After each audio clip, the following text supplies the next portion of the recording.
تو اس سے پہلے میں نے آپ کو یہ بتایا کہ جو شخص ناپاک ہو جائے،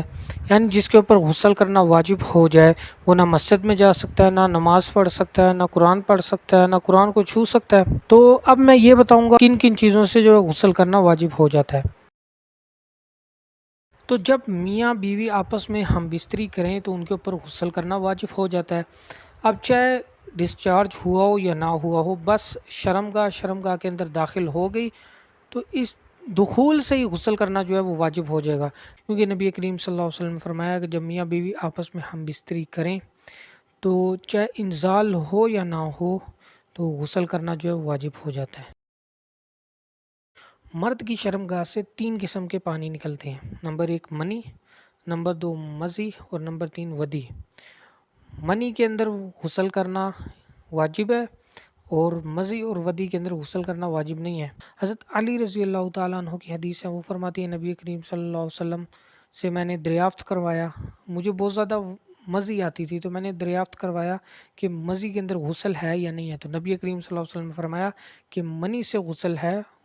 مزی سے غسل نہیں ہے۔ تو یہ 3 پانی کس طرح کے ہیں؟ جب انسان کو شہوت کے ساتھ منی خارج ہو، میاں بیوی آپس میں ہم بستری کریں تو تب منی خارج ہوتی ہے، یا اختلام ہو تب منی خارج ہوتی ہے، تو وہ منی ہے۔ تو مزی جب مرد کے اوپر شہوت آتی ہے تو مرد کی شرمگاہ سے تھوڑا سا پانی گرتا ہے، بہت زیادہ نہیں ہوتا لیکن تھوڑا سا گرتا ہے، تو وہ مزی ہوتی ہے۔ اور ودی جب پیشاب کرتے ہیں تو اس کے ساتھ کسی کو قطرے آتے ہیں۔ اب کسی شخص کو احتلام ہو جائے، جس کو نائٹ فال بھی کہتے ہیں، کسی نے خواب کے اندر ہم بستری کی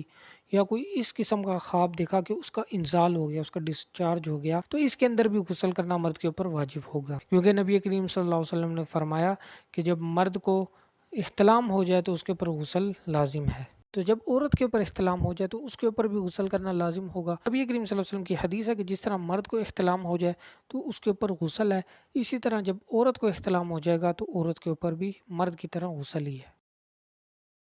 ایام حیض گزر جانے کے بعد عورت کے اوپر غسل کرنا لازم ہے، لیکن استحاضے کے اندر عورت کے اوپر غسل کرنا لازم نہیں ہے، وہ ہر نماز کے لیے وضو ہی کرے گی، کیونکہ نبی کریم صلی اللہ علیہ وسلم کے پاس ایک صحابیہ رضی اللہ تعالی عنہا آئی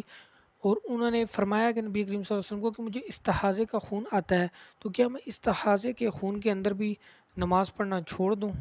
تو نبی کریم صلی اللہ علیہ وسلم نے فرمایا کہ جب تمہیں حیض آئے تو اس کے اندر نماز چھوڑ دو اور حیض گزر جانے کے بعد غسل کرو، لیکن استحاضے کے اندر ہر نماز کے لیے نیا وضو کرو، نماز نہیں چھوڑ سکتے۔ تو اب حیض اور استحاضہ کیا ہے؟ عورت کو ہر مہینے خون آتا ہے جس کی کم سے کم مدت 3 دن اور زیادہ سے زیادہ مدت 10 دن ہے، اور ہر عورت کی اپنی عادات ہوتی ہیں، کسی کو 5 دن، کسی کو 7 دن، کسی کو 10 دن خون آتا ہے، لیکن 3 دن سے کم جس کو خون آئے وہ استحاضے کا خون ہے، وہ حیض کا خون نہیں ہے، اور جس کو 10 دن سے زیادہ خون آئے وہ بھی استحاضے کا خون ہے۔